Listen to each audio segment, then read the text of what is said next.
There's a lot of talk recently of imposing a new round of sanctions by the United Nations Security Council against Iran following Iran's rejection of any deal that calls for suspension of uranium enrichment. For more on that story, I'm now joined by Ed Spannaus, who is the legal affairs editor of the Executive Intelligence Review in Washington, D.C. Ed Spannaus, welcome to the program.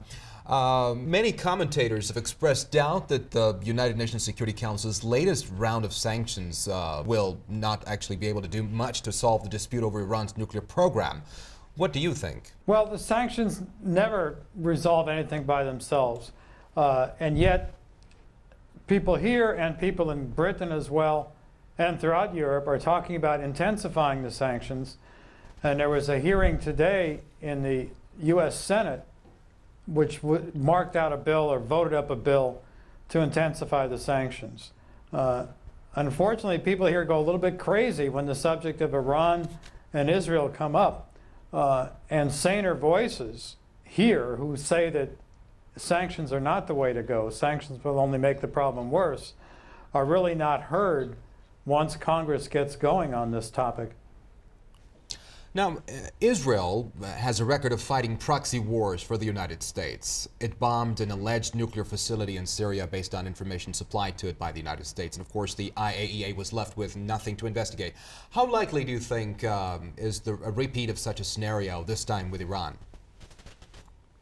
Well, it's still quite possible. Israel, it could go through Israel or it could go some other way. One thing that we're picking up at Executive Intelligence Review is a report that a group of neocons, neoconservatives in the U.S., Israel, and Britain want to organize an embargo of gasoline going into Iran. And this would really be an act of war, and they would hope to provoke some sort of response by Iran and then use this as an excuse for a military attack. So I think the danger is still very much there. It could come from any of a number of directions. Now, going back to the issue of sanctions, I understand that you attended a Finance Committee hearing on sanctions against Iran. Can you tell us more about that hearing? Well, this was to vote out of committee, which the committee did, a bill which would call for a complete prohibition on imports and exports from Iran, with certain exceptions of agriculture, commodities, medicines, and so forth. It would also target further U.S. companies and their subsidiaries that do business with Iran. And then there are many people who want to take this further and to designate the Iranian Central Bank as a sponsor of terrorism and so forth. One of the most controversial topics today was that the Senate bill, as was voted by the committee, would kill the U.S.-Russia nuclear cooperation program, which is called the 123 program. And it would prohibit this as long as Russia was cooperating with Iran, either on the Bushehr nuclear program or providing conventional weapons to Iran. So this triggered the most heated discussion in the Senate Finance Committee today. Mr. Spannaus, President Bush has been pressing for sanctions against Iran during his farewell tour of Europe, and he has reiterated that the military option is on the table. It seems that some EU countries would go along with tough sanctions, but want to deal with the next U.S. president on Iran. What's your take on that?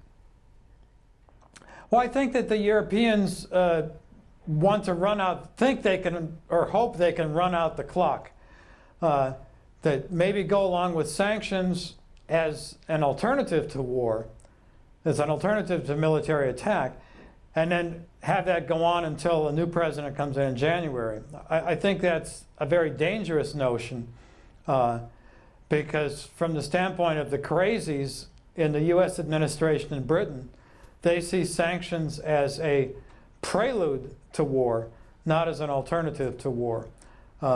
Plus, there's no guarantee that the next administration is going to be any better on this because, as you see by the speeches that were given to AIPAC, the American-Israeli Public Affairs Council, by both Obama and McCain. So I think it's a dangerous idea to think that we can just play along and then hope there's something better will come along with the next president. Ed Spannaus, Legal Affairs Editor of the Executive Intelligence Review. Thanks for appearing on the show.